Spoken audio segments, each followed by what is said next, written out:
Meanwhile, Gerald and Jolie were walking in Gerald's community, but at this time, Jolie looked unhappy. Looking at Jolie frowning, Gerald let out a breath and said, "Jolie, we are both the only children of our parents.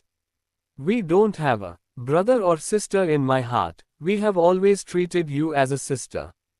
That is why I tell you that Drake is not suitable for you."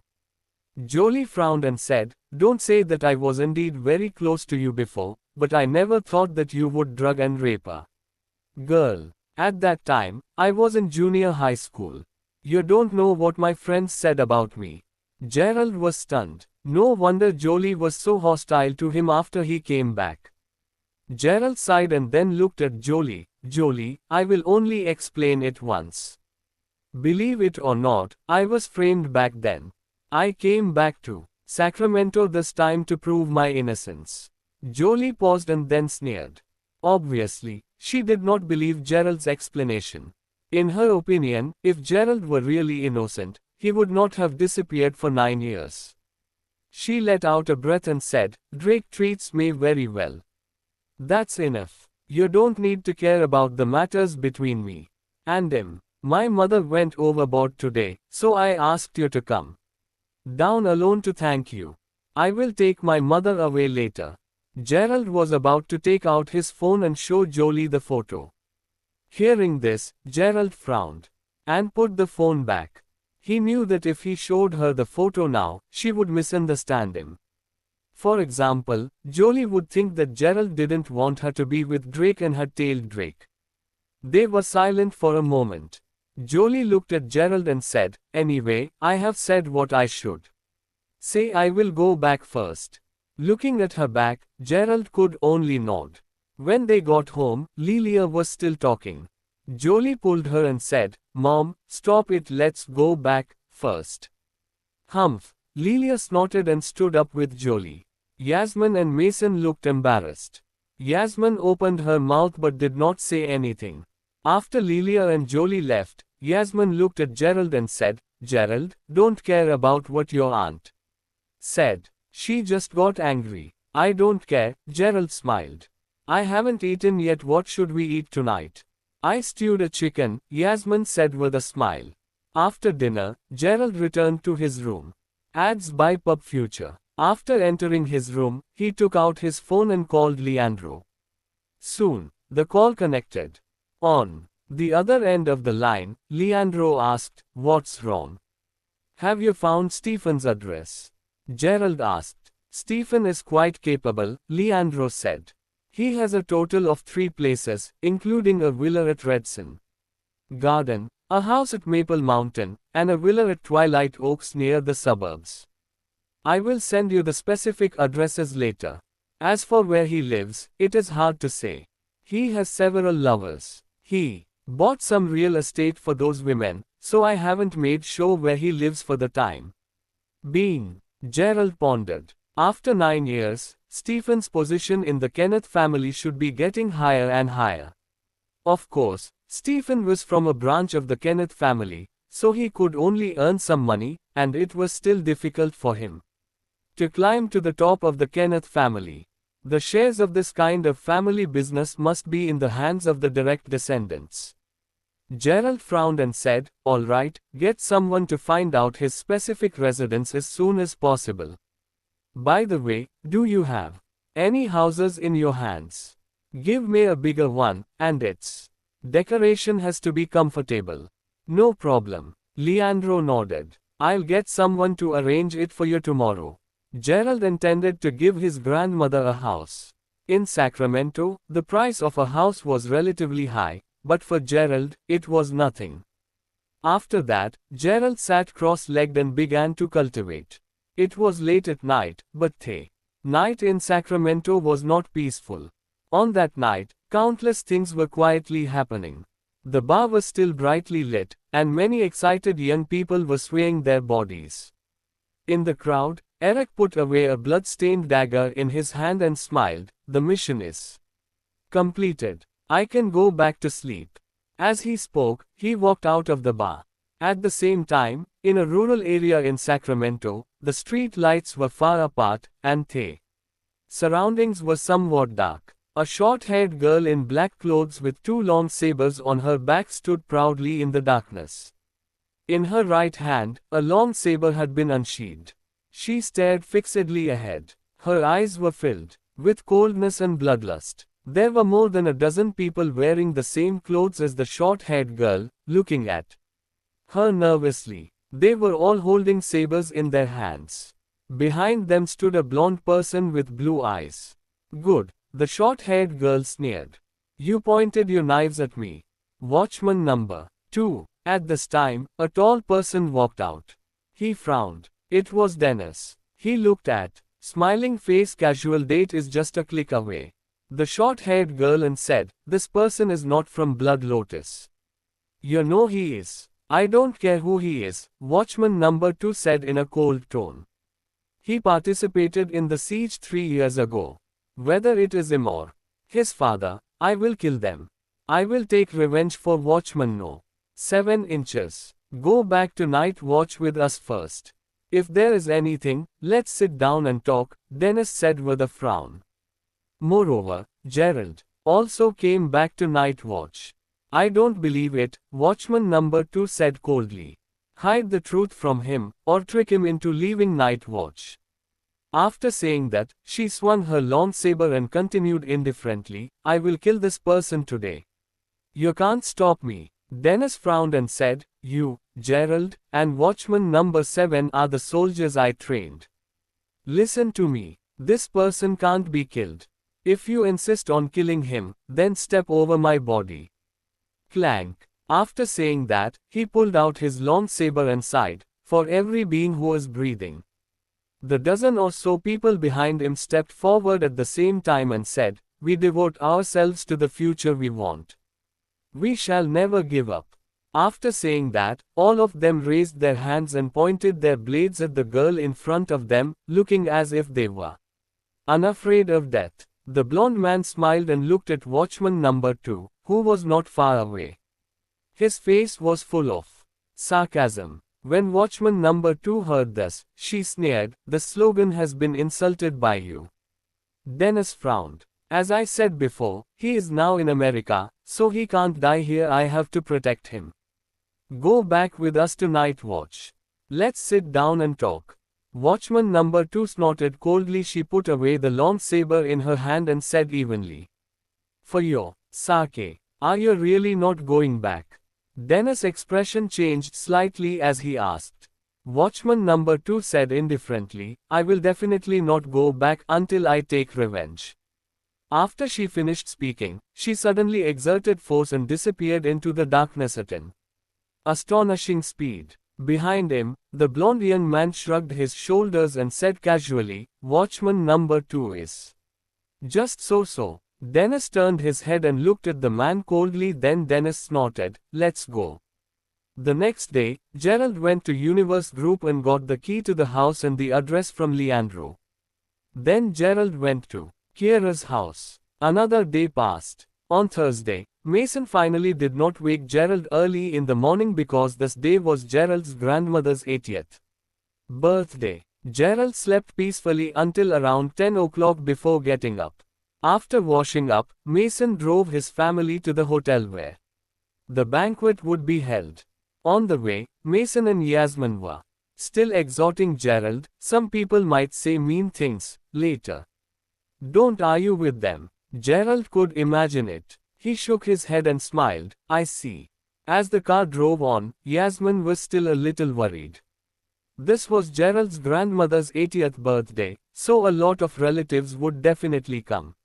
In fact, they could feel that since Gerald had an accident, many people had bad attitudes toward them, of course, except when borrowing money. The Kenneth family had almost cut off ties with them.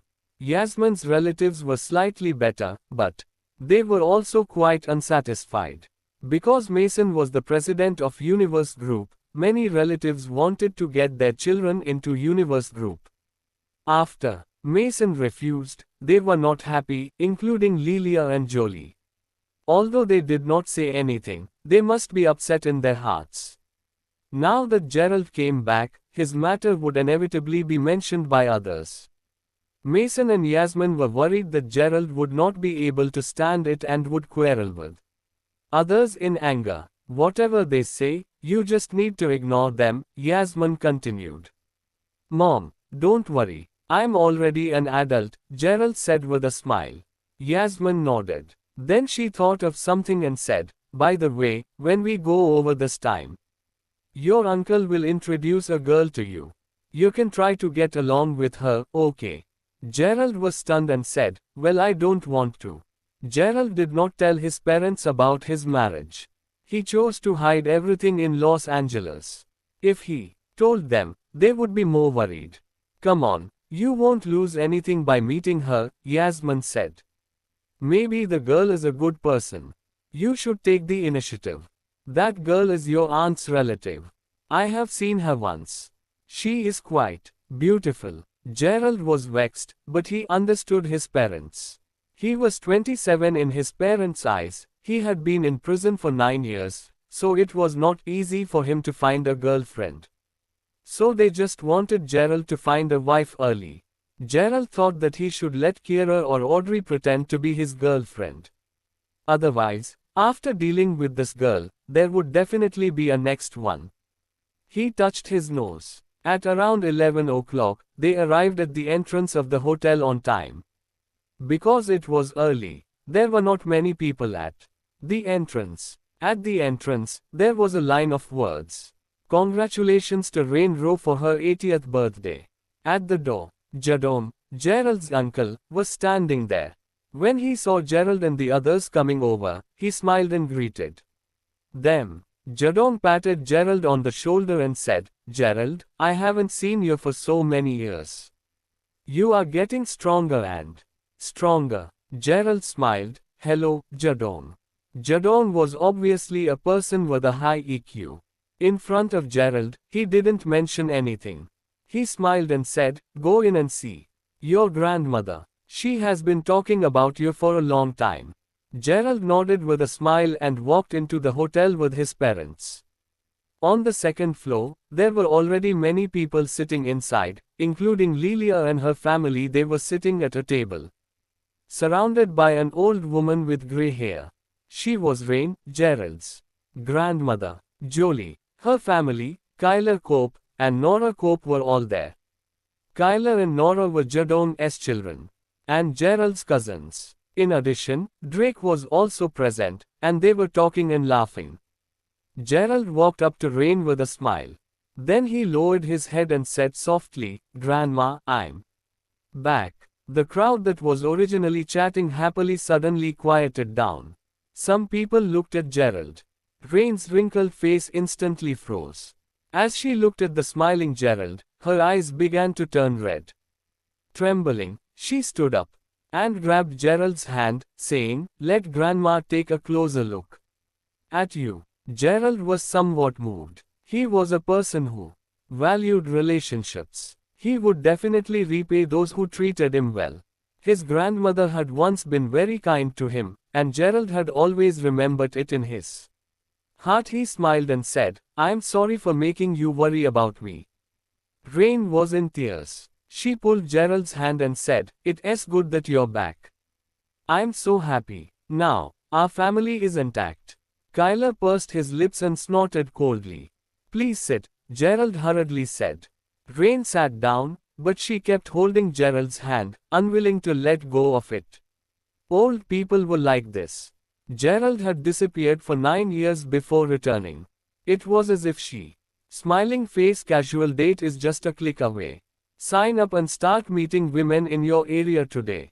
Ads by Pub Future. Was afraid that Gerald would run away again. Gerald smiled, looked at Kyler and Nora, and said, hello, Kyler and Nora. Nora, who had a strange expression, said with sarcasm, Gerald, luckily, your dad is capable and rich, so my dad is willing to introduce a girl to you. If your family background were a little worse, you would be finished. It's good that you're back now. Be a good person and don't do those illegal things again. Gerald's expression changed slightly. He did not argue with Nora and sat down next to Rain. Gradually, there were more people in the hotel. Most of them were relatives. Because they had not seen each other for a long time, many people did not know Gerald. However, most people knew him. After all, the things that happened 9 years ago caused an uproar when they saw Gerald. They began to privately discuss him.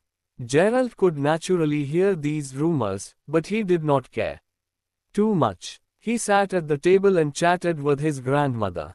After a while, Rain pointed at Drake and said, "You don't know him, right? He is Jolie's boyfriend." Gerald touched his nose and said, "Grandma, I already know him." Drake chuckled and said in a mocking tone, "Yes, not only do we know each other, but Gerald also made me lose a deal worth more than $16 million. At the table, everyone looked at Drake. Jolie pulled the corner of Drake's clothes, yet Drake ignored it.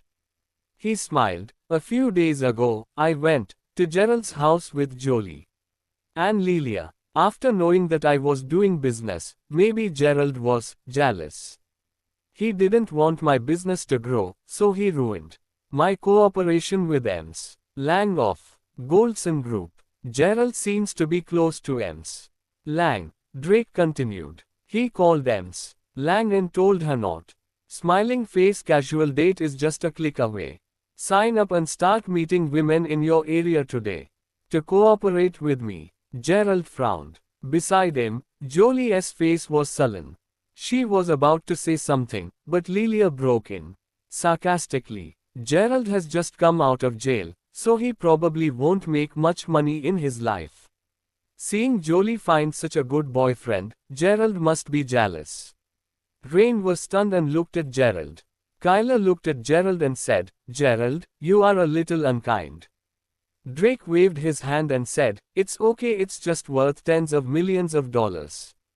As long as I have this project, it's easy to find a partner. I just want to say that it's really not good for you to do this, Gerald." "Really?" Rain frowned and looked at Gerald.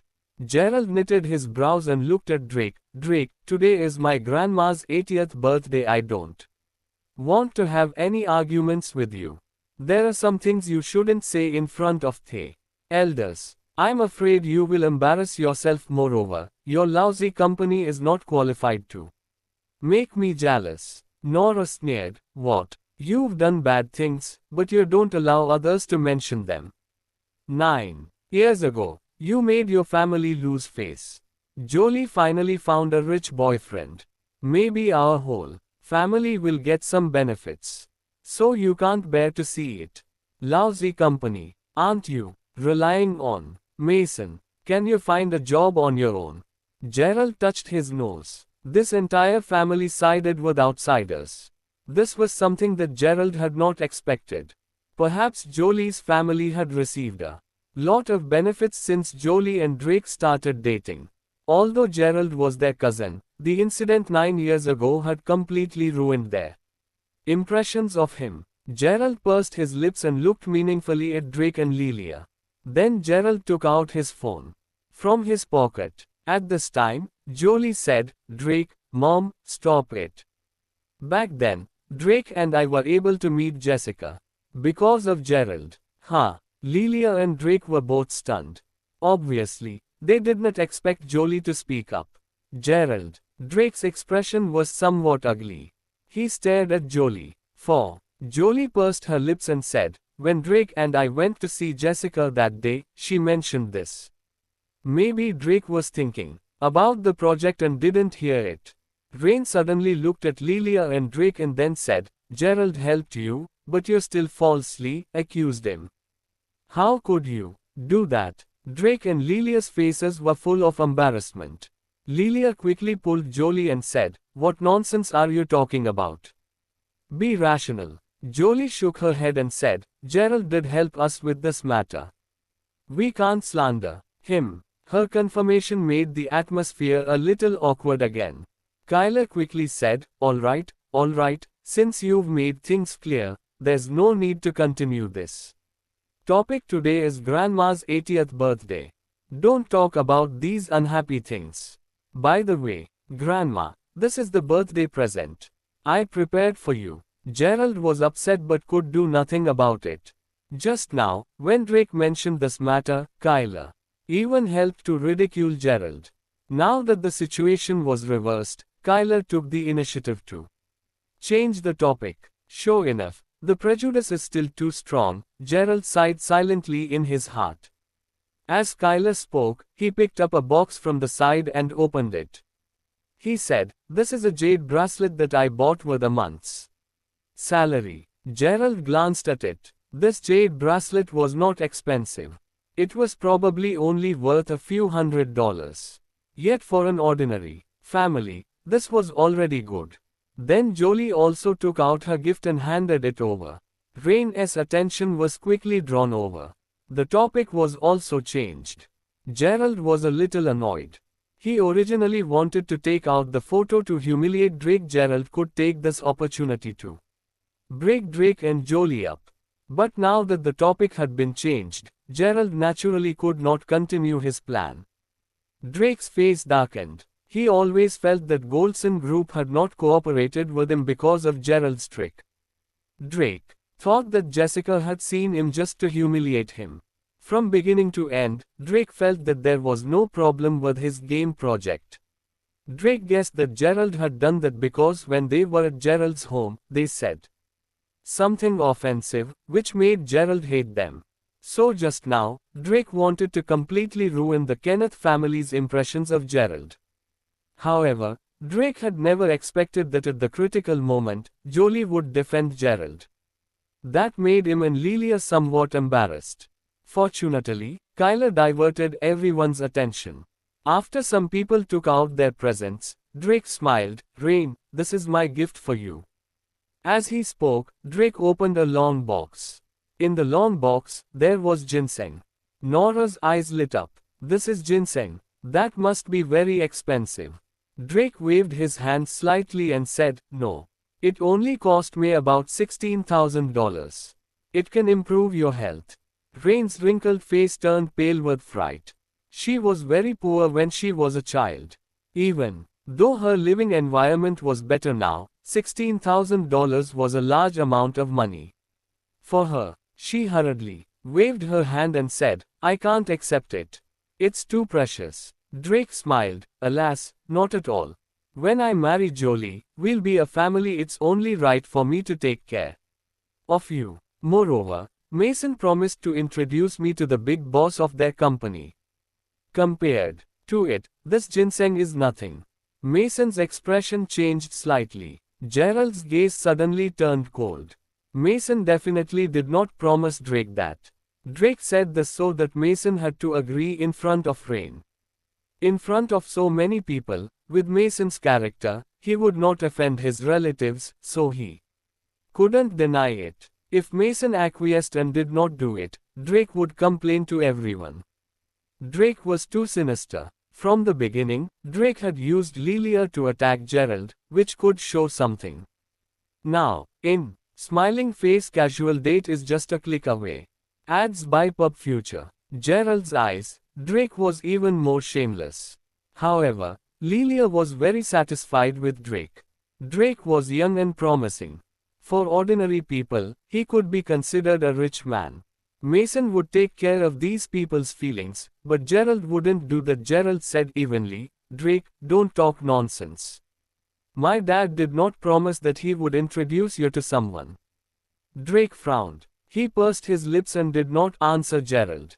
Instead, he changed the topic and said, "Gerald, today is Rain's 80th birthday. You have not seen Rain for 9 years. You must have prepared a gift. Don't change the subject." Gerald looked at Drake calmly. "My dad didn't promise you anything. Earlier, he introduced you to the investment department of Universe Group. I also introduced Jessica to you. Your project is not good, so they were unwilling to invest in it." Drake raised his eyebrows and then chuckled, "It doesn't matter if you don't want to help me with this.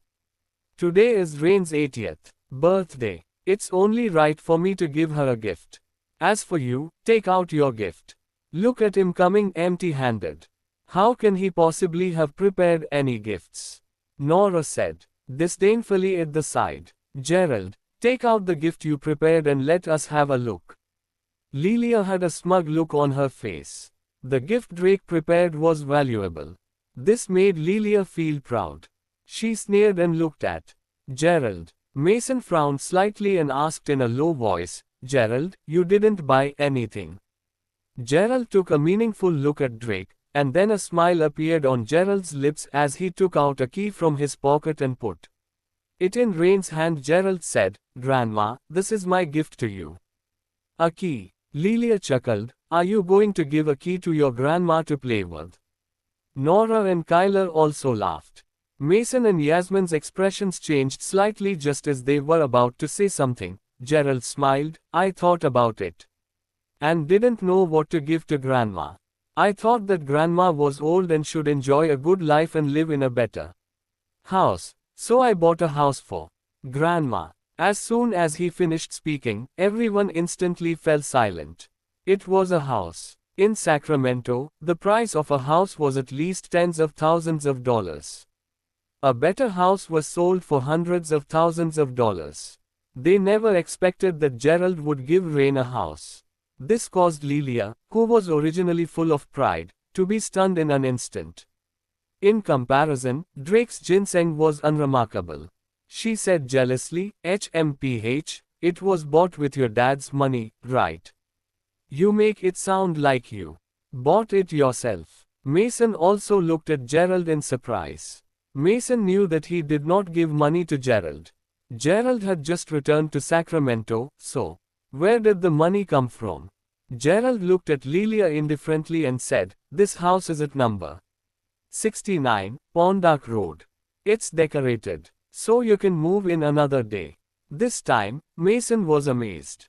He swallowed his saliva and looked at Gerald in shock. Pondak Road. Gerald, the properties in that place are the most expensive in Sacramento.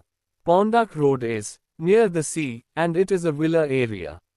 Each villa there costs. Smiling face casual date is just a click away. Millions of dollars. Where did you get so much money? Oh my. Beside him, Kyler could not help twitching his mouth. It was a seaside villa worth millions of dollars. This was too scary. This time, no one suspected that the money was given by Mason. After all, Mason did not live in a villa. The corner of Gerald's mouth twitched. He asked Leandro to give him a house, but he had never expected that Leandro would give him a villa. In fact, when Leandro first heard Gerald's request, Leandro thought that Gerald was going to live there. Gerald said he wanted a bigger and more comfortable one, so Leandro directly gave Gerald a villa. Everyone was stunned and looked at Gerald in shock. These people were the most ordinary people. They were not rich. A villa, not to mention a seaside villa, was something beyond their wildest dreams. Drake looked at Gerald with disbelief. Drake knew better than others that the villas in that area were worth more than millions of dollars each. Even if Drake sold his company, he might not be able to buy a villa in that place.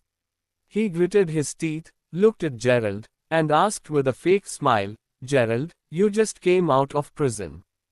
How did you get so much money to buy a villa over there? Did you do something illegal?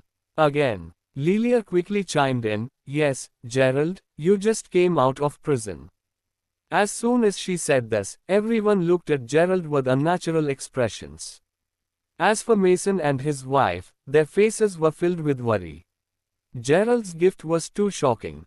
Facing Drake's repeated provocations, Gerald was ready to have a showdown with him.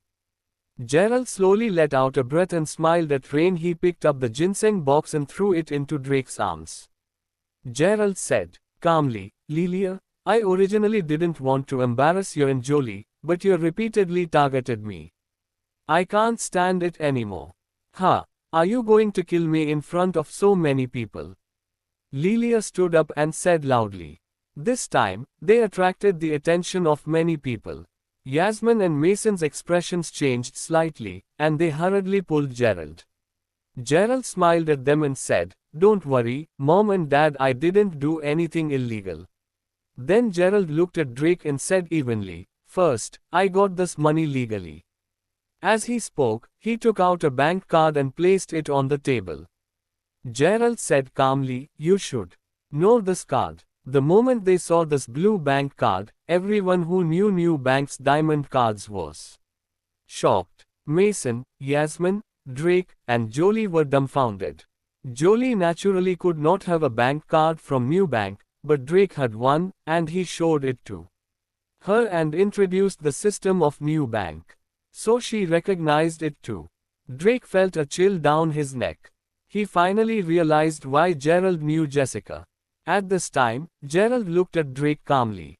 Then Gerald took out his phone and said with a faint smile, "Today, I will teach you a good lesson." In the hotel, accompanied by Lilia's scream and question, many people turned their eyes to Gerald. The blue bank card appeared on the table.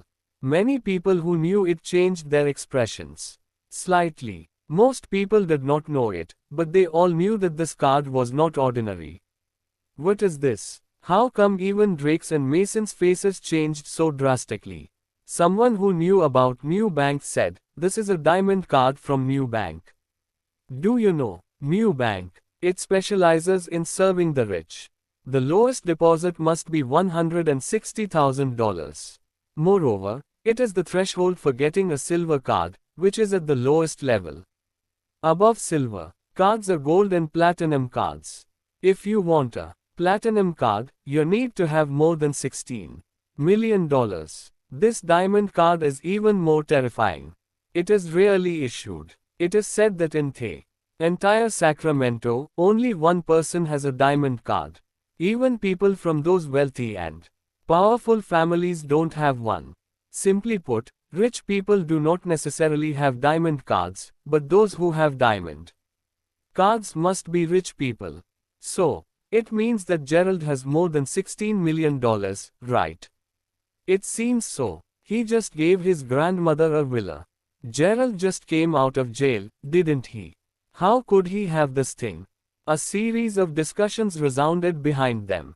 As for Mason, Drake, and the others, they were all looking at Gerald in shock. Gerald had explained to his parents that he had not been in jail for this period. Gerald had not told them exactly what he had done, so when his parents saw this diamond card, they felt that their throats were a little dry. Drake, on the other hand, had an incredulous look on his face. He looked at Gerald in amazement and said, You must have stolen it. How could a rapist like you have a diamond card from New Bank? You don't need to know how I have it, nor do you have the qualifications to know. I just want to tell you that I have legally earned money to buy this villa," Gerald said calmly. "You are too sinister. Let me ask you, the real purpose of your relationship with Jolie is to get close to my father, right? You know that my father is the vice president of Universe Group, and you want to build a relationship with Universe Group to get investment. Is that why you pursued Jolie?" Drake frowned and said, "I don't understand what you are talking about."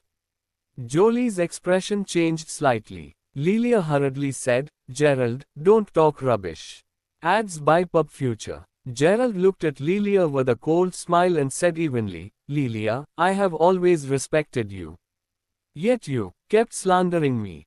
I don't want to argue with you, but since you don't appreciate my kindness, don't blame me." As he spoke, Gerald took out his phone and found the photo he had taken.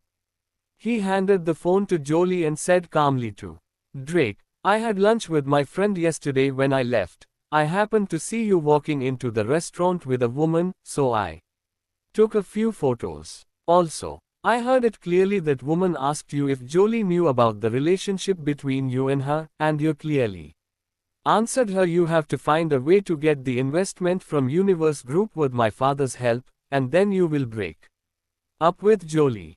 Gerald's tone was steady. Drake was stunned. He also saw the photo. Lilia's face changed greatly. Ever since Drake and Jolie were together, Lilia had been very proud, showing off that she had a good future son-in-law everywhere. Now that Drake's purpose had been exposed in public, Lilia instantly felt humiliated. She glared at Gerald and scolded, "Gerald, Don't talk nonsense. This is our family matter. It has nothing to do with you. Gerald glanced at Lilia indifferently and then looked at Drake. Gerald said with a sneer, Drake, I've said that today, I will teach you a good lesson. No matter how bad Lilia and the others are to me, they are still my and my mother's relatives. They are not people you can mess with. You should not have tried to use my father. When Jolie saw the photo, she burst into tears and put her head on the table. Gerald glanced at her and thought, it is better to have short pain than long pain. Then Gerald continued to look at Drake and said, Mr. Hansen of Universe Group has a very good relationship with me. He will unconditionally agree to all my requests, including arranging for my father to work at Universe Group. In fact, I asked Mr. Hansen to do that. Don't even think about getting a single cent of investment from Universe Group. On the contrary, as he spoke, he looked at Drake coldly and said indifferently, your lousy game company will definitely go bankrupt in 3 days. When Drake heard this, his face suddenly changed. He looked at Gerald in shock and said, what are you going to do? He really felt scared. This game company was his foundation. Drake had no doubt about Gerald's words. Not to mention whether the relationship between Gerald and Leandro was as good as Gerald said. Just with Gerald's bank card from New Bank, it would be very easy for Gerald to destroy Drake's small company. Third, Drake quickly stood up from his seat and knelt on the ground. Gerald, I was wrong. I was wrong. I should not have. Smiling face, casual date is just a click away. Sign up and start meeting women in your area today. Played tricks on your family, I beg you to be magnanimous. Gerald's eyes were cold. Smack. At this time, Jolie, who was lying prone on the table, directly picked up the bag and threw it at Drake, saying, Get lost. Get lost. Drake looked at Gerald and said with a pleading face, Gerald, I really know I was wrong. This game company is my foundation. I really can't lose it. Jolie told you to get lost. Don't you understand? Gerald asked coldly. Beside them, Kyler and Nora wanted to say something, but at that moment, they couldn't say anything. They looked at Gerald, in shock. Like most people, they were dazed. They never expected that things would turn out like this. They could not understand why Gerald, who had been in prison for 9 years, would have these things and why he was so rich. If you don't leave, I will throw you out, Gerald said indifferently. Drake looked desperate, yet at this time, he didn't dare to disobey Gerald at all, so Drake had to leave dejectedly. At the side, Lilia looked at Gerald with resentment as if she didn't want Drake to go. Drake was the perfect future son-in-law she recognized. Sometimes, people were so short-sighted. At this time, Mason, who had experienced many big things, played a role. He hurriedly waved his hand and said, Well, everyone, sit down. It's time to serve the dishes. Lilia, take Jolie to a quiet place and appease her, Mason said to Lilia. The crowd slowly calmed down. Mason let out a sigh of relief. He looked at Gerald and said, Gerald, you should have talked about this privately now that you said it in public. With your aunt's character, she will probably hate you very much. Alas, Rain sighed, it's good to know the truth about Drake early no matter where Gerald said it.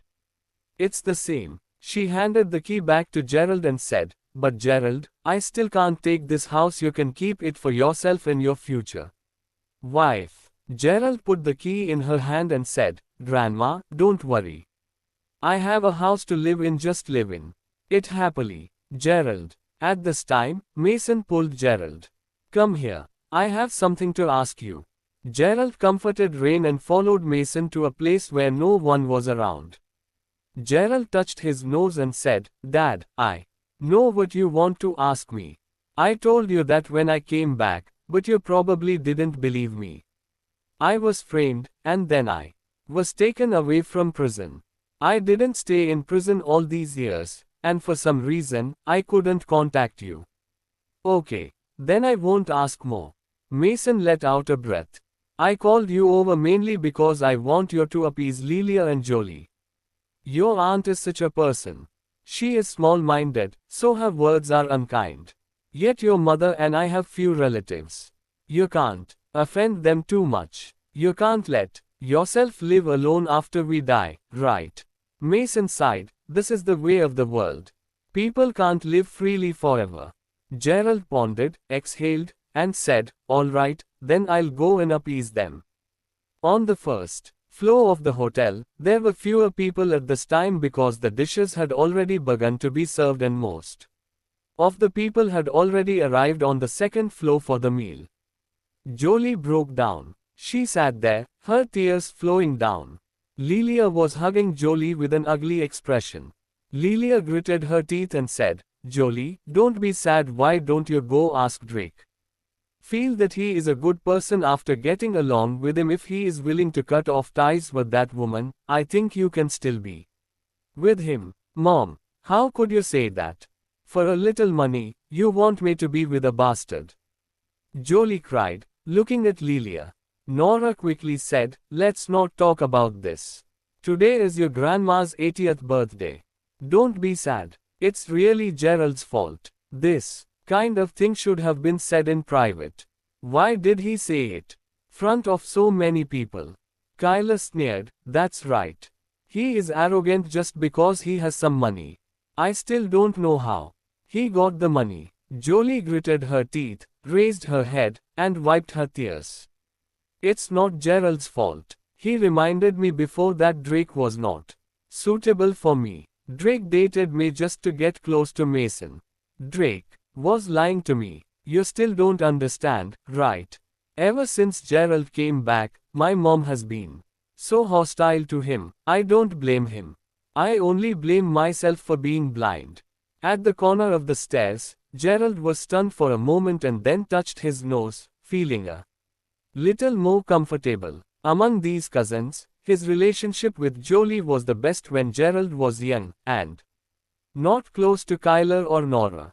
It was enough that Jolie understood him. Sat down with a sigh, you are working in Drake's company now that Gerald has completely offended him, how can you stay in his company? I will resign. Jolie pursed her lips. Gerald is really a jinx. He made us so embarrassed when he came back. He even made you lose your job. Lilia gritted her teeth. Jolie, think about it. It is really difficult for a family like ours to find someone as rich as Drake. If he really, you know that he is a jerk, but you still ask your daughter to be with him. Lilia, you really care too much about money.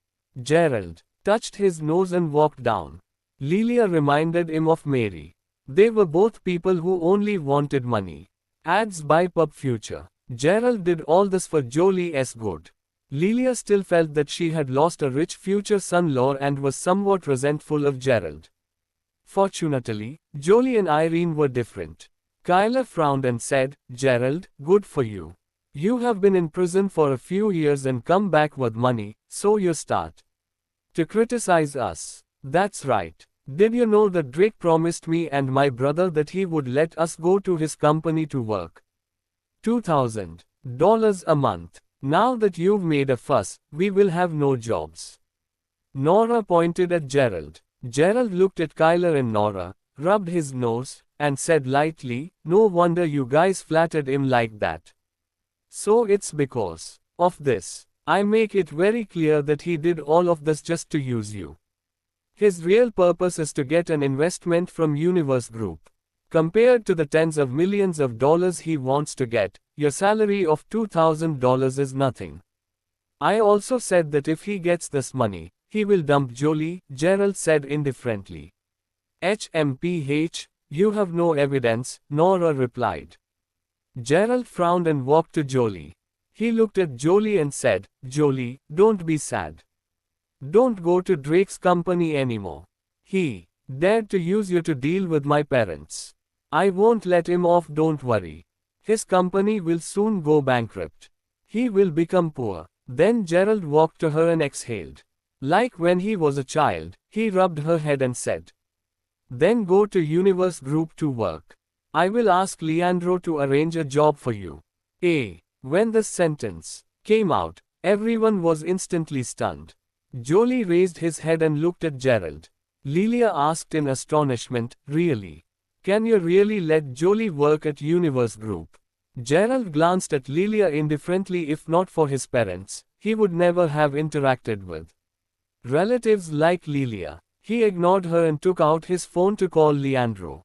Then he put Leandro on the speaker. Hello, Gerald, what's the matter? Leandro asked. I have a cousin who has lost her job. She will come to your company tomorrow. Arrange a job for her. It is better to be easy and well paid, Gerald said over the phone. Leandro nodded and said, okay, then I will let her be your father's assistant anyway. Your father doesn't deal with anything.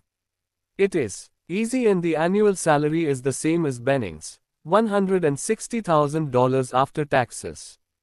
Is that enough? Hearing this, Kyler and Nora, who were beside Gerald, could not stand still and took a step back. At the same time, they had just lost their jobs with a salary of $2,000 a month and complained about Gerald.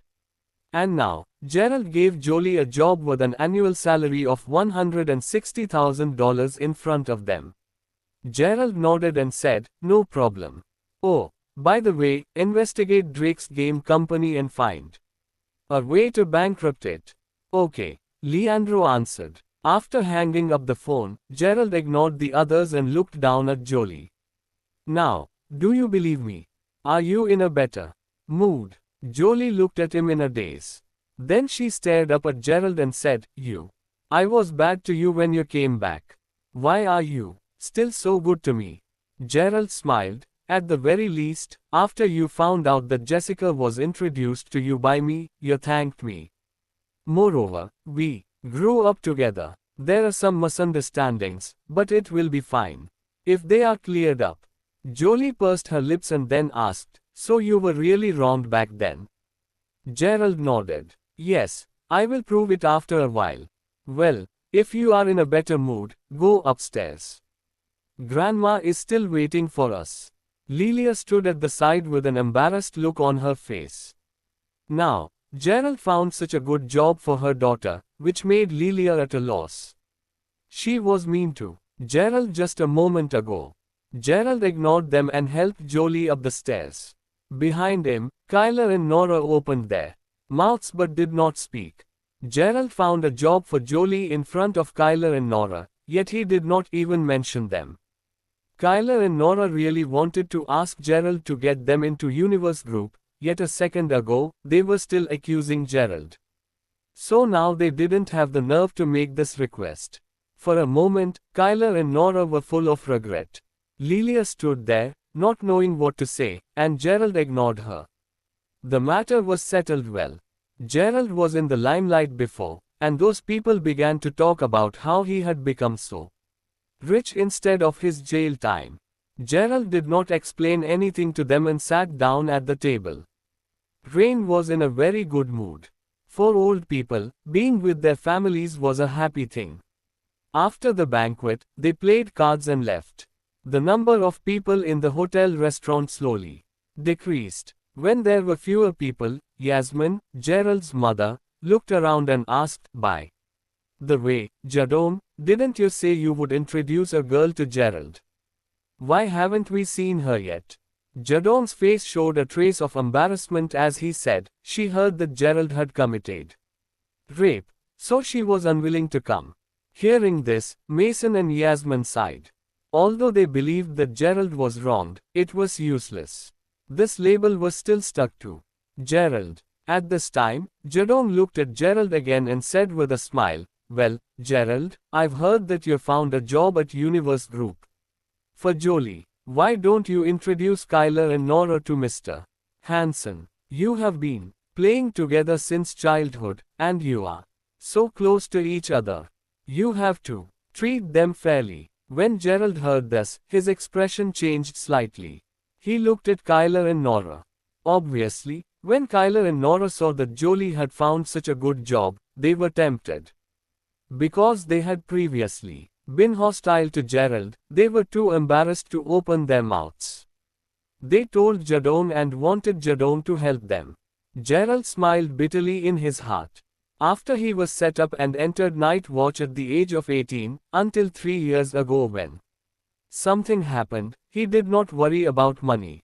Every time the mission was successfully carried out, Gerald would usually get some shares of different companies all over the world, and there were even people who specially took care of his property in night watch. Gerald did not know how much wealth he had. However, after 3 years of amnesia, Gerald finally realized how cruel this society was. Many people were snobbish and only believed in money. Gerald could forgive Jolie. She had a good relationship with him in the past, and her attitude toward Gerald was not bad later. So Gerald found her a job. Yet why should he help Kyler and Nora? Since they were young, they had not been close. And today, Kyler and Nora helped an outsider against Gerald. Even after Drake was exposed, Kyler was still speaking ill of Gerald in private. Gerald was not a saint. If he had not taken care of his parents' emotions, Gerald would have already told them to stop interacting with people like Lilia. Gerald sighed, Jadon, it's not that I don't want to help. Although I have a good relationship with Leandro, I can't owe him too many favors. I just called him and asked him to give Jolie a job. It's really not good to call him again now. Kyler and Nora both revealed a hint of disappointment in their eyes. At the same time, there was also a trace of anger mixed with their disappointment. Perhaps in their hearts, it was a crime that Gerald helped Jolie but didn't help them. On the side, Mason and Yasmin looked at each other, a trace of worry flashing in their eyes. They were afraid that Jadon would bear a grudge against Gerald in his heart. Jadon sighed, I see. All right then. In the afternoon, they stayed at the hotel.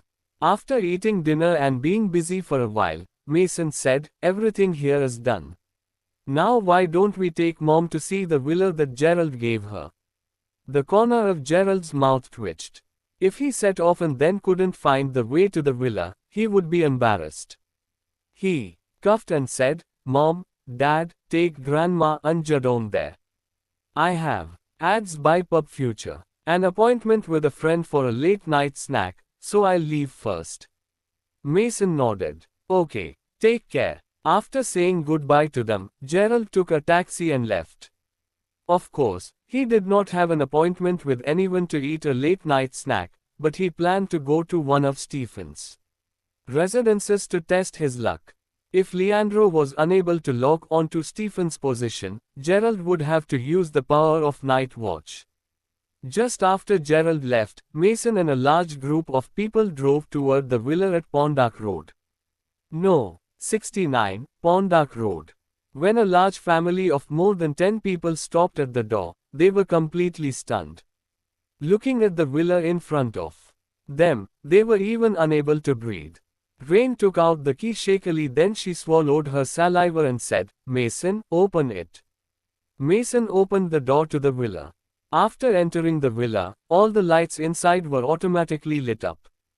On the first floor was a spacious living room with very luxurious decorations.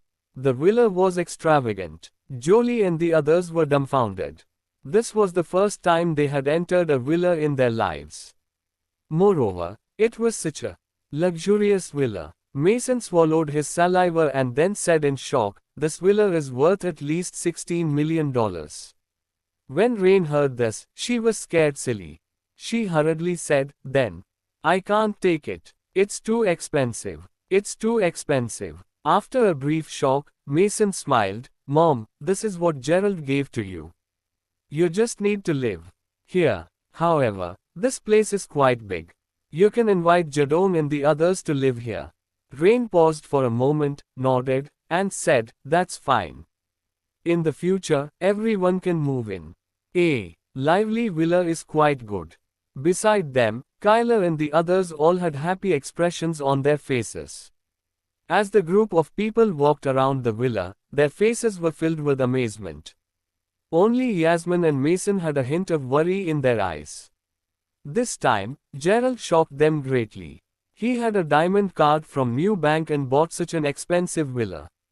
Gerald had not been in jail for the past few years, so where had he been?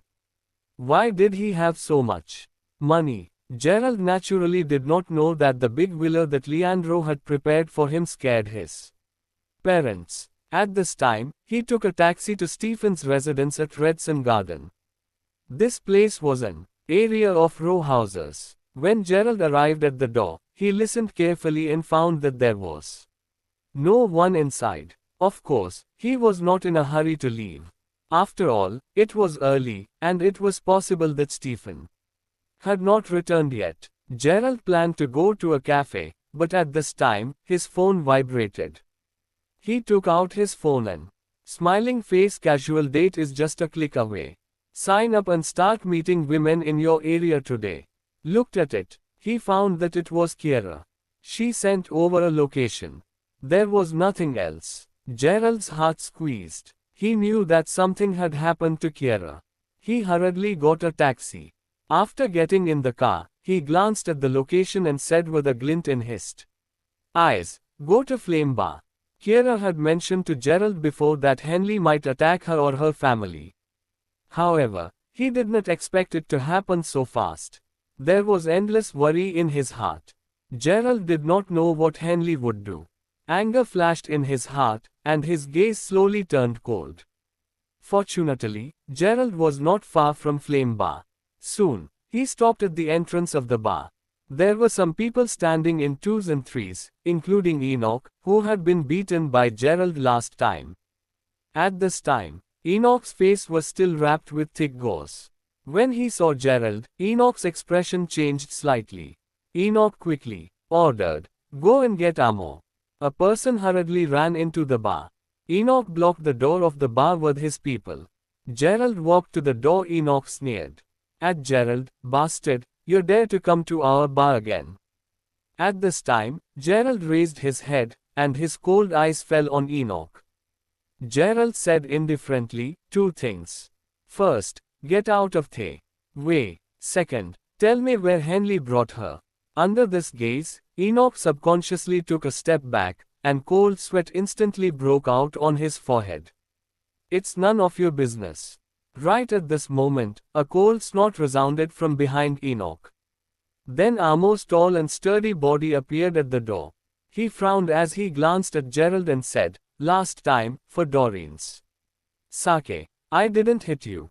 Don't ask for trouble. Kiera is Doreen's best friend," Gerald said evenly. "I know." Amo frowned. "But she schemed against the Zumtor family with someone.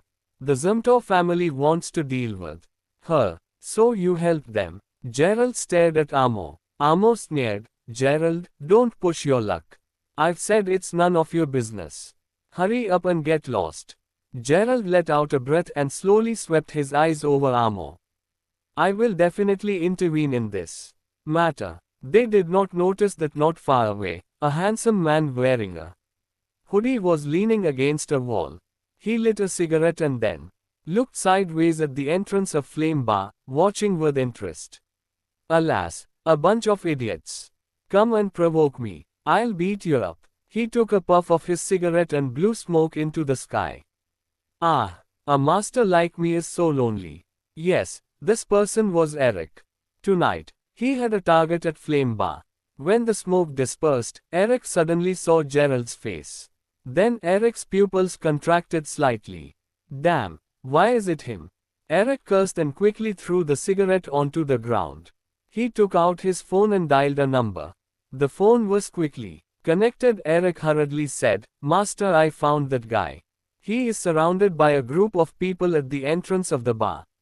"What?" On the other end of the line, a cry of surprise sounded. "Okay, I will come over immediately." At the entrance of Flame Bar, Gerald's eyes slowly darkened. On the way to Flame Bar, he made 2 calls.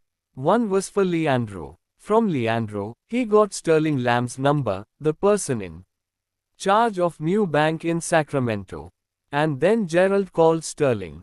Sterling was the head of new bank in Sacramento. He was already the higher-ups of new bank. Gerald knew this person. When new bank gave Gerald the diamond card, Sterling was also there. Gerald told Sterling about the matter of Kiera. Right now, Sterling should be on his way here. A person like Sterling was absolutely the top existence in Sacramento. If he came out, this matter would be easy to solve.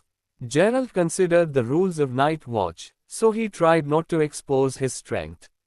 But now, as time passed, he was more and more worried about Kira's safety.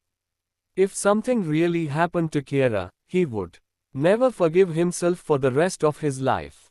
This matter was because of him. At this time, the so-called rule that watchmen could not expose their martial arts in front of too many ordinary people was not so important. Amo looked at Gerald and said lightly, "Gerald, don't be so shameless. I'll give you 10 seconds to get lost." A cold glint flashed across Gerald's eyes. At the same time, everyone felt that there seemed to be a terrifying aura rising from Gerald bit by bit. "In 3 seconds, tell me where Kira is." Gerald stared at Amo, his tone cold. "Who the hell do you think you are?" Amo sneered, "Humph, today, I will teach you a lesson to relieve the hatred in my heart." A squeal of brake sounded. At this time, a black car suddenly stopped at the door. Then, the door opened and a faint voice sounded from inside, "Amo, you dare to touch the people of my new bank. It seems that the Kelsey family really doesn't want to stay in Sacramento." When Amo heard this voice, his expression suddenly changed. Then, a handsome middle-aged man in a suit with a full beard stepped down from the car. His eyes slowly swept over Amo. Amo's burly body couldn't help but take a step back. His voice trembled as he said, "Mr. Lamb." Yes, the person who came was the person in charge of new bank in Sacramento, Sterling. Sterling's eyes swept over Amo and finally fell on Gerald. Just as he was about to bow, Gerald shook his head slightly at him. Smiling face, casual date is just a click away. Ads by Pub Future. When Sterling thought of Gerald's identity, he stopped bowing. Sterling looked at Amo indifferently and said, "Where is Kira?" "This." Amo hesitated. Sterling nodded. "Okay. Your Kelsey family will definitely go bankrupt within 10 days. Amo was shocked. He did not doubt that new bank had such strength. The Kelsey family's industry was quite large. This meant that they had to get some loans in advance from the bank. Once the bank broke off and chased after debts, there would be problems with the flow of money. They might even be sued and put on the list of people who broke their promises. This was not something that Amo could withstand. As for Gerald, the cold aura on his body slowly faded away. Amo gritted his teeth and said, "Come with me." In a private room on the second floor of the bar, the soundproofing of the private room was very good. Even though it was very lively outside, this private room was still extremely quiet. At this time, many people were standing in the room. Kira was sitting there, her hair was a little messy, she clenched her fists and gritted her teeth. Besides her, another person was sitting there. This middle-aged man was wearing a black coat. He held a pipe in his hand and a fisherman's hat on his head. The brim of his hat was very low. He crossed his legs and sat on the other side, looking like he was watching a good show. If one paid attention, he would find a red lotus on the man's wrist. Yes, this person was Blood Lotus Red Card Assassin. He did not interfere in this matter. He just sat there and raised his head slightly to look over. When he looked at Kira, he occasionally licked his lips and revealed a lecherous look. "Are you going to say it or not?" Henley stood there and pointed at Kira. "For the sake of Doreen, I haven't touched you, but don't challenge my patience." Kira raised her head and said, "I won't say it." "Henley, you have to think about it carefully. I am an employee of New Bank. Is the Zumthor family able to bear the consequences of going against New Bank? HMPH, don't you know? Because of you, our Zumthor family has terminated all cooperation with New Bank." Henley sneered and said, "Besides, even if I go against them, what can they do?"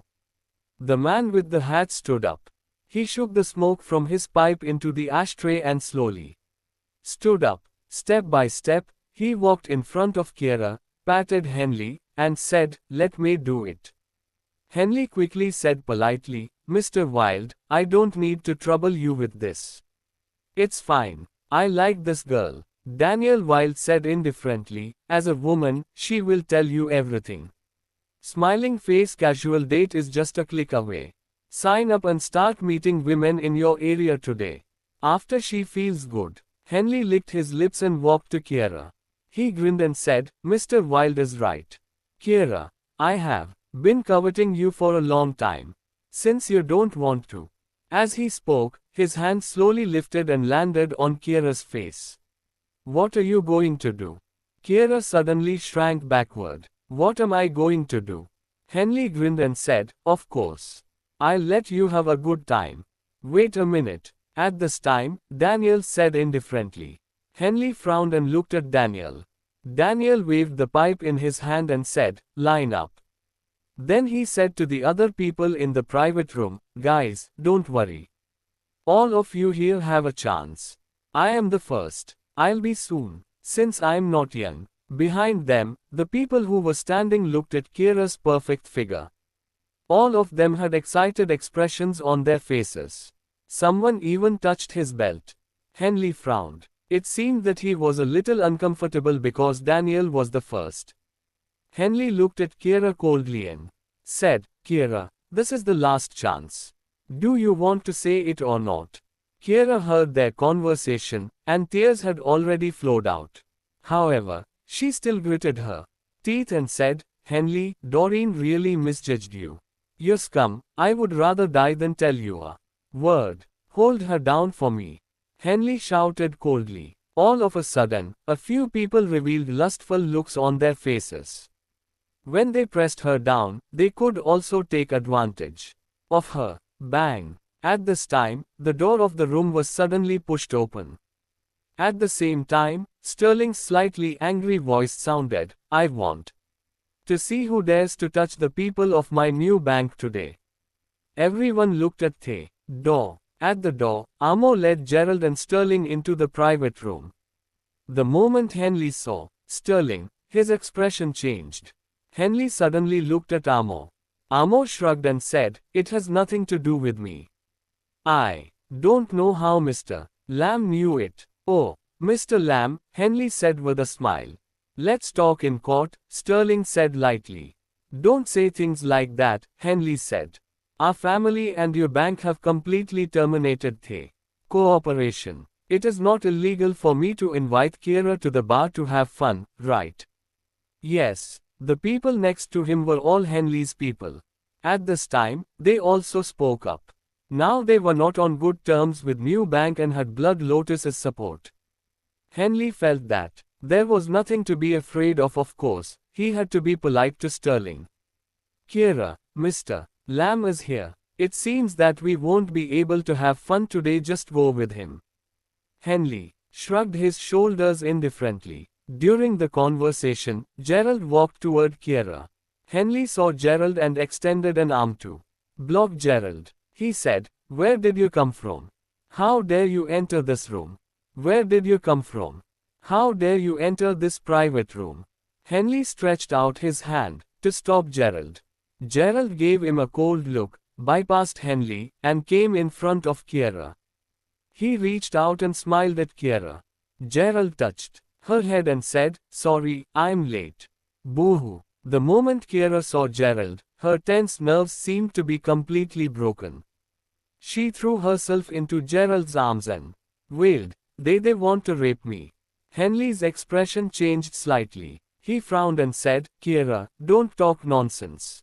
We only called you here to drink, and you came by yourself. Why do you say something like we did something wrong to you?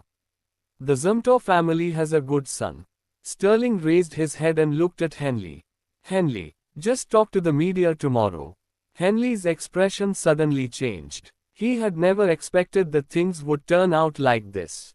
In fact, when he first set up Kiera, Henley did not expect that Sterling would personally stand up for Kiera. Kiera was not important in New Bank at all. Henley originally thought that if something happened, it would be a private discussion. At most, they would lose money for this. However, from the moment Sterling appeared, he looked like he was going to fight to the death with the Zumthor family for Kira. Henley swallowed his saliva and subconsciously looked at Daniel, wanting to ask for his help. However, Daniel lowered his head all the time and did not even speak. It's over. Henley felt a surge of uneasiness in his heart. This matter had completely exceeded his expectations. If news of him completely offending Newbank spread to his family would probably deprive him of his inheritance rights. At the side, the moment Gerald heard this, a cold light suddenly overflowed in his eyes. Then, he suddenly stood up and threw a punch at Henley's head. Bang! Gerald did not use his full strength. After all, this was a public place, but the strength of this punch was definitely not weak. However, the punch that he swung out was caught by Daniel, who was wearing a bucket hat. Then, Daniel raised his head and smiled at Gerald. "Young man, your strength is not bad." Then he looked at Sterling and said indifferently, "Sterling, it should be enough." Sterling seemed to know Daniel. His expression changed slightly, and he said, "Why are you here?" "The Zumthor family is already." "It's good that you know," Daniel said lightly. "Since you're here, this matter ends now. Otherwise, I can guarantee that no one will be able to save that old man of your new bank." As a higher up of the new bank, Sterling knew about the existence of the underground world and had a deep relationship with it. He naturally knew Blood Lotus. He also knew that Blood Lotus had the world's top killers. They controlled many wealthy families, and the assets behind them were extremely terrifying. Sterling's face was gloomy. He subconsciously looked at Gerald and found that Gerald had already ads by Pub Future. Retracted his fist. Gerald walked to the sofa and picked up Kira. "All right, I agree. This matter ends like this." Sterling let out a breath and said slowly. He didn't dare to gamble. Newbank was mysterious, but compared to the organization of killers like Blood Lotus, he was somewhat afraid. Gerald did not speak from beginning to end. He held Kira and said softly, "It's fine. It's fine. I'll take you out now." This time, Henley and Amo did not stop him. He walked to Sterling and whispered, "Let's go, now." Sterling took a deep look at Henley, and then left the bar with Gerald. Henley's face was gloomy. He was still worried that Sterling would completely fall out with them. At that time, Henley had failed to settle the matter and caused big trouble for the family instead. The family would definitely punish him. Daniel saw him like this, patted him on the shoulder, and said, "Don't worry. I've already said that he won't dare to do anything to you." The corners of his mouth revealed a trace of disdain. Only then did Henley let out a breath. He looked at Amo and frowned. Why is Sterling here? He knew that Gerald would come. Kira had sent a message, and her phone had been snatched away by him. He even planned to let Gerald come over on purpose to teach him a lesson. However, he did not expect that Sterling, the person in charge of New Bank in Sacramento, would also come. Amo's face was straight. He was still thinking about what happened just now. They were different from the Zumthor family. The Kelsey family was already in a lot of danger. If New Bank targeted them because of this, it would undoubtedly be a disaster for them. How would I know? Gerald wanted to force his way in just now. We wanted to stop Gerald, and then he came. How could I dare to offend him? Amo said reluctantly. Henley had a long face. He waved his hand and said, "Fuck. Forget it, Mr. Wild. Let's go somewhere else." Daniel touched his chin and said, "I've had desire because of that woman. Take me to vent it." "Sure." Henley smiled and said, "I'll take you to the top club in Sacramento." At the door, Gerald carried Kira and walked to Sterling's car. Sterling looked at Kira, then looked at Gerald, and said, "The Zumthor family is with those people. I can't help it." Gerald touched his nose and said, "I understand. Send Kira home, please." Kira was carried by Gerald. When she heard Gerald's words, she subconsciously grabbed Gerald's clothes and said, "No, you. Send me back. I am afraid." Her body was trembling slightly. Any girl, who had experienced such a thing just now, would be in a state of collapse. Gerald frowned. He gently patted Kiera's neck. Kiera slowly closed her eyes and fainted. A good sleep could help her calm down. Gerald opened the door and put Kiera in. He said, "Add me online. I'll give you the address of her home." Sterling frowned. He looked at Gerald and asked politely, "You plan to?" Gerald nodded. "All right, be careful," Sterling said. "Right, our boss has been talking about you. He said that you haven't contacted him for 3 years. Smiling face casual date is just a click away." Gerald smiled and said, "When I go to Washington, I will definitely pay him a visit." "All right, I will send Kiera back first," Sterling said with a smile. The two of them got contacts online. Sterling drove Kiera away from the bar. Gerald touched his nose and glanced sideways. He looked at the entrance of Flame Bar. There was a young man in a guard suit. This person had been following him since he entered the bar. Who sent them? Gerald rubbed his nose and ignored that person. He walked to a dark corner, took out a cigarette, lit it, and looked at the door of the bar. A few minutes later, he saw Henley and Daniel walk out of the bar.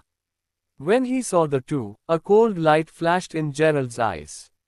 The two of them entered a white sports car, and the sports car started. At this time, Gerald moved. Like a cheetah, Gerald suddenly rushed out. His speed was much faster than the sports car. Fuck, so fast. Beside him, Eric, who had been following Gerald, changed his expression slightly. He hurriedly wanted to follow, but found that he could not keep up. This road was a straight road without a fork. Gerald walked all the way until he reached a place where no one was there. He saw a road sign in front of him. He exerted strength in his feet and jumped up to the road sign. In the distance, the white sports car with high beams slowly drove over. Inside the car, Henley was still bragging about how good the club was.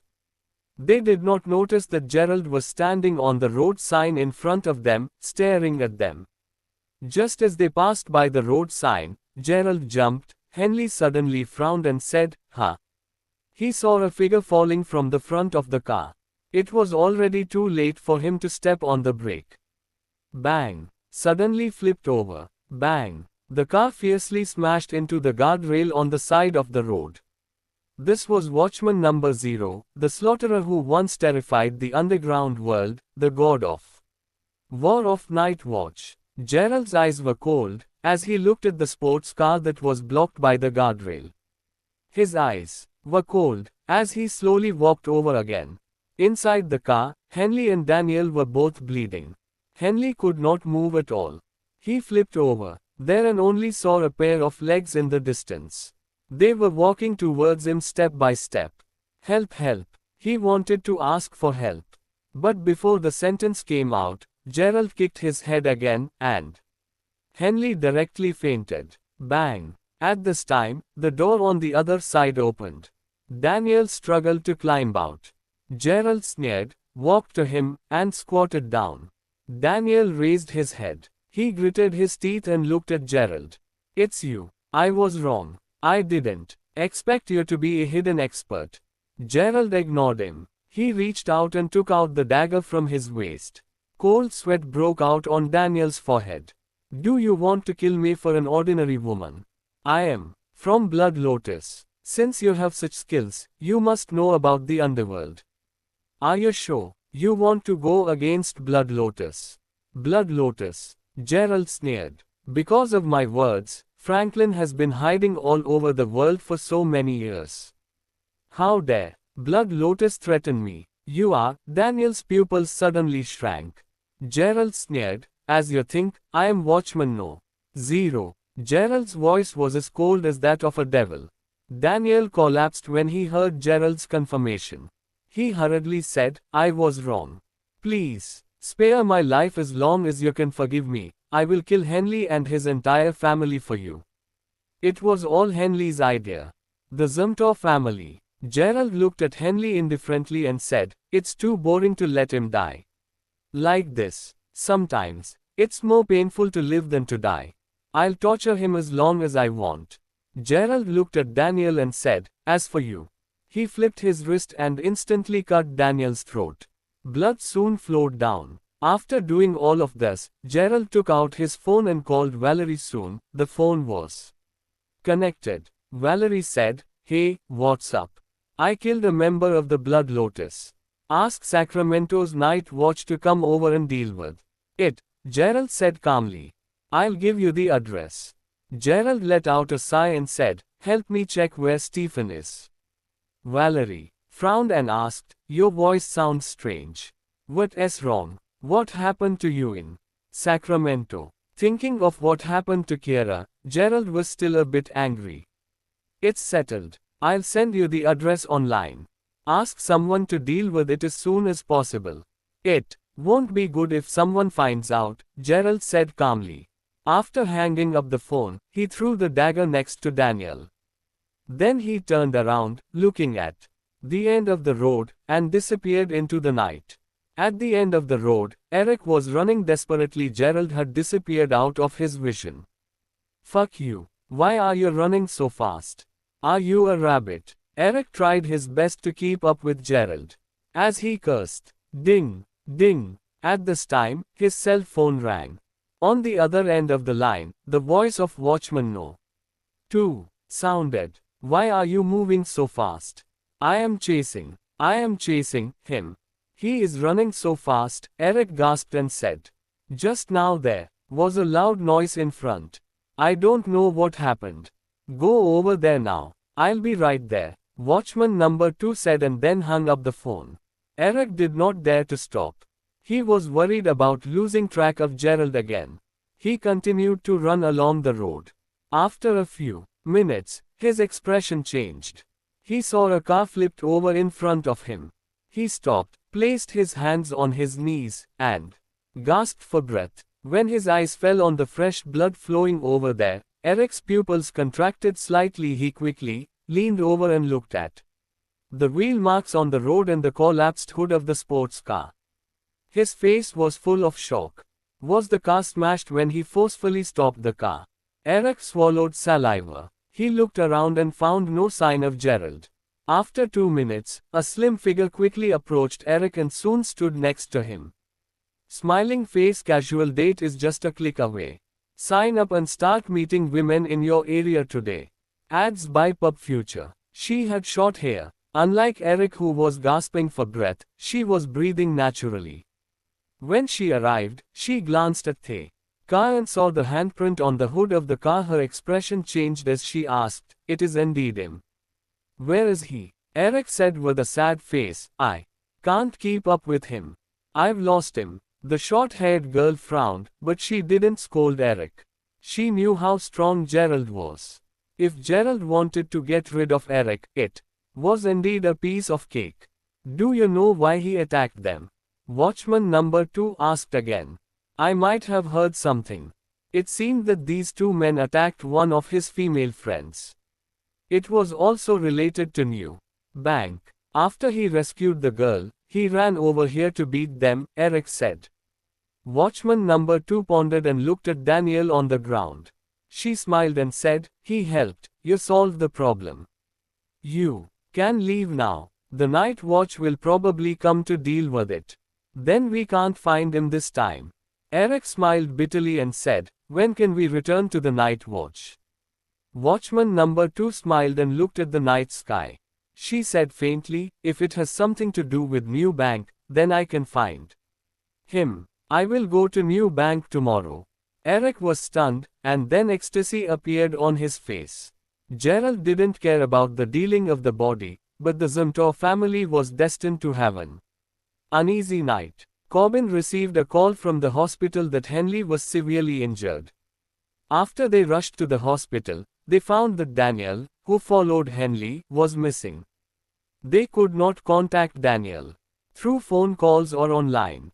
Blood Lotus was now the only hope of the Zumthor family, who was full of worry now. Of course, all of this had nothing to do with Gerald. The game between him and the Zumthor family had just begun. He would make Henley watch his family decline bit by bit. According to Leandro, the Zumthor family was behind what happened back then. Now, to find out who owned the diamond card. The Zumthor family even attacked Kiera. Gerald had no reason to keep the Zumthor family safe.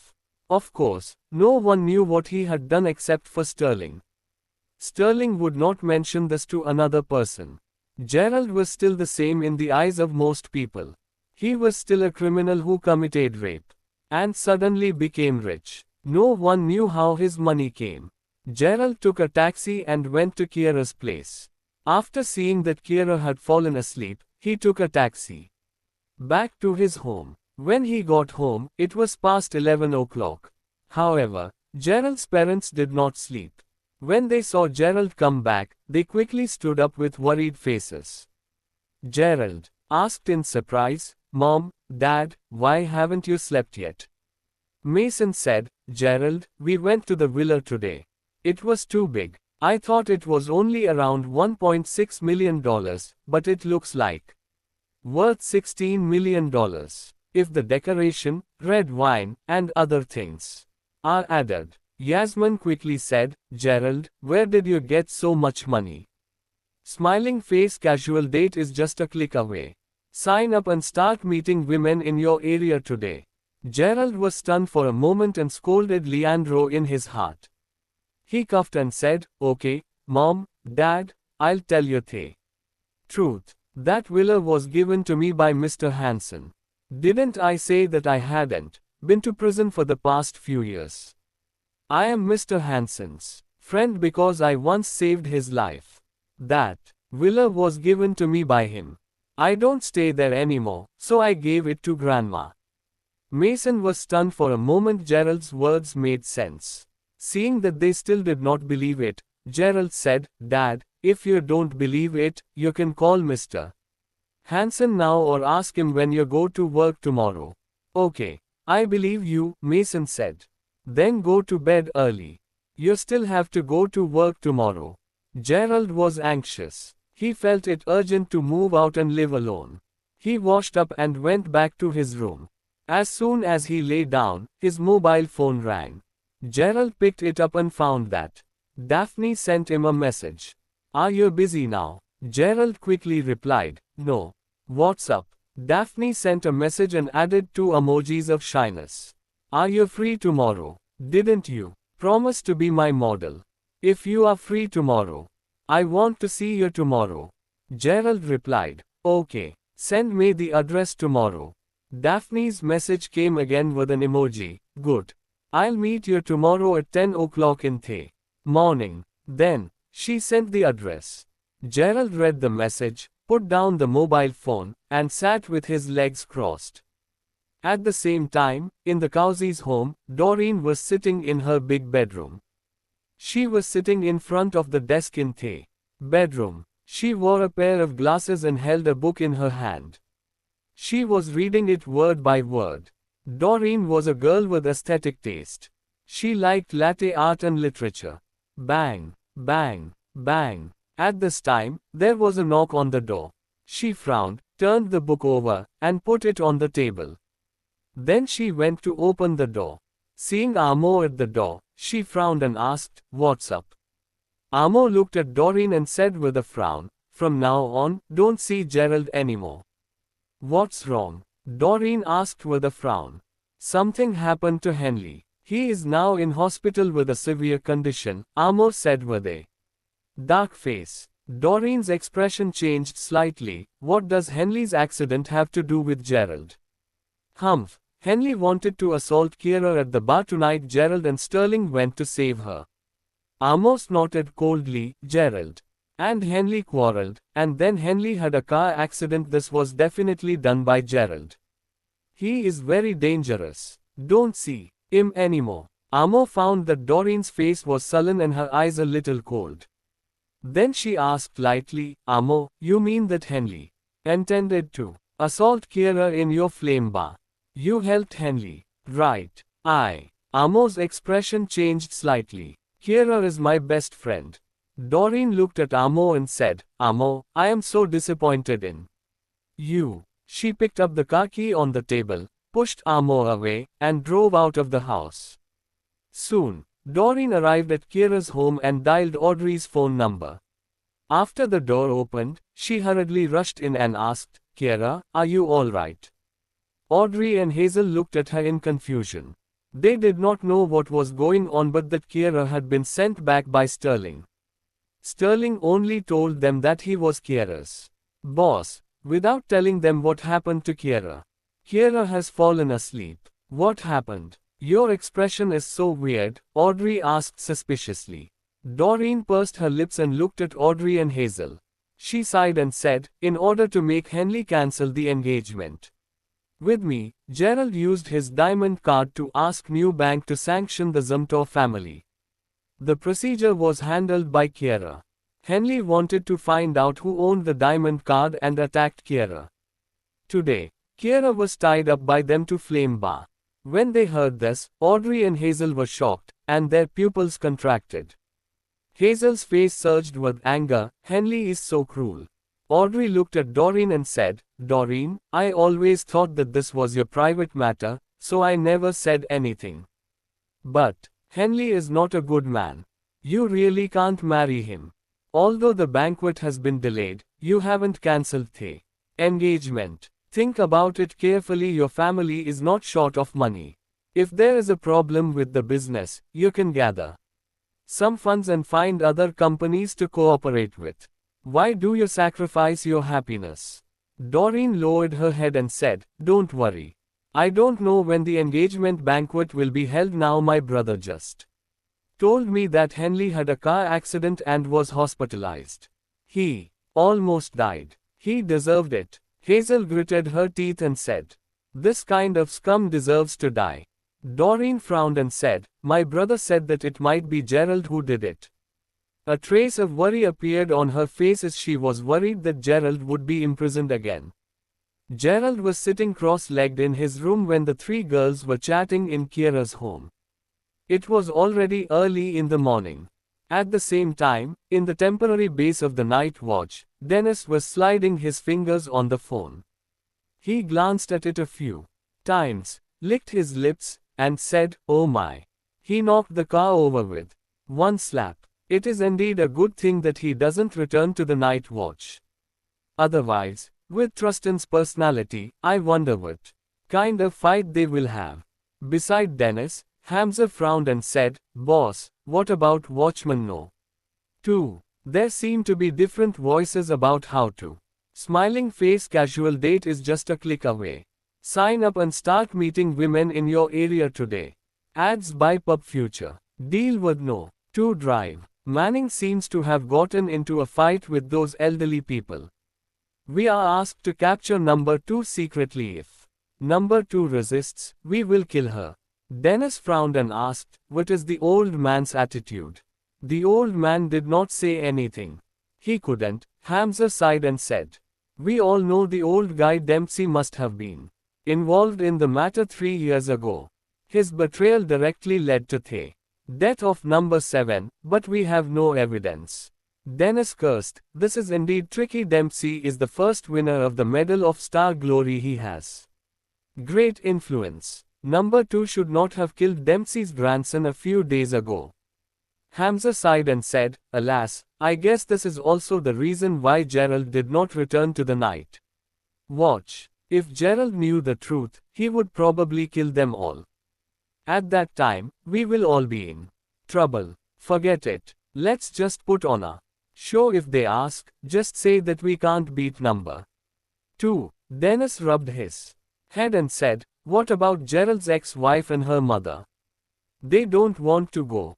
Hamza said reluctantly, They are really giving me a headache during this period. When they heard from our people that Gerald was very rich and powerful, they would wait for Gerald to come back.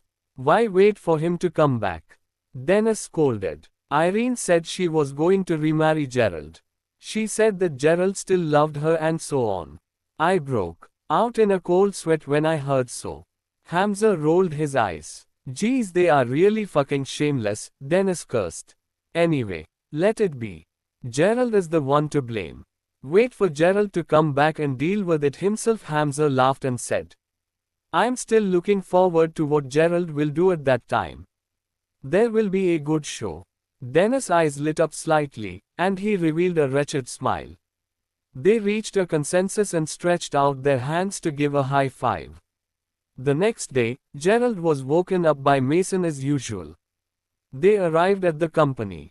Gerald still used the excuse of buying breakfast for Leandro to sneak away at the company entrance. However, this time, he did not go directly to Kira's home. He took a taxi and rushed to the address Daphne sent him. Gerald stopped in front of an office building. It was the Goldson Group. This place was the headquarters of the Goldson Group. When arriving at the entrance, Gerald saw Daphne carrying the drawing board from far away. There was also a man and a woman beside her. They were each carrying a drawing board on their back. They looked like her classmate. Gerald was naturally not interested in that man. His gaze mainly fell on the girl. Smiling face. Casual date is just a click away. Sign up and start meeting women in your area today. The girl looked about the same age as Daphne.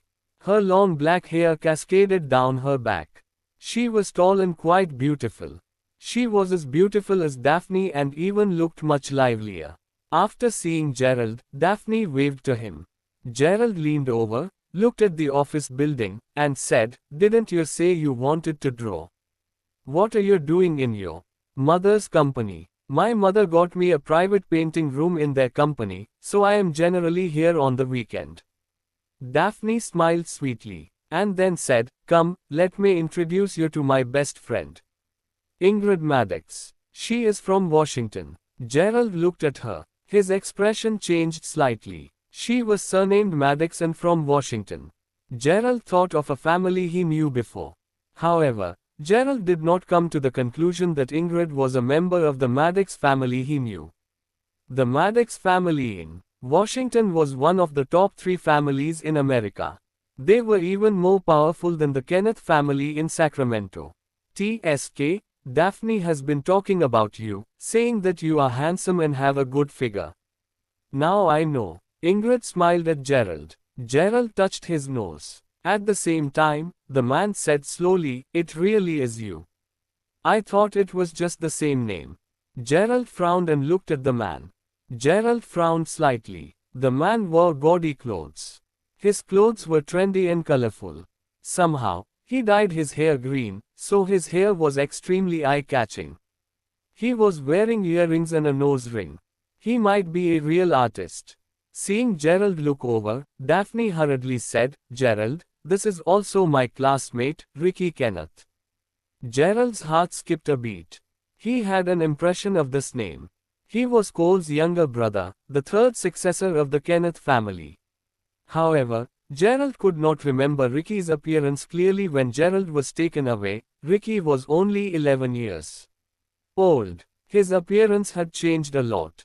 Seeing a member of the Kenneth family, Gerald narrowed his eyes slightly. Ricky looked at Gerald, revealing a trace of disdain. "Daphne, you don't really know Gerald, right? He is the person who raped Bree 9 years ago. He has been in prison for 9 years. Justin said that Gerald was released recently and returned to Sacramento. My family is talking about this." Daphne frowned and said, "Gerald is my friend." Hearing Daphne say so, Ricky looked stunned. Then he looked at Gerald with a trace of jealousy in his eyes.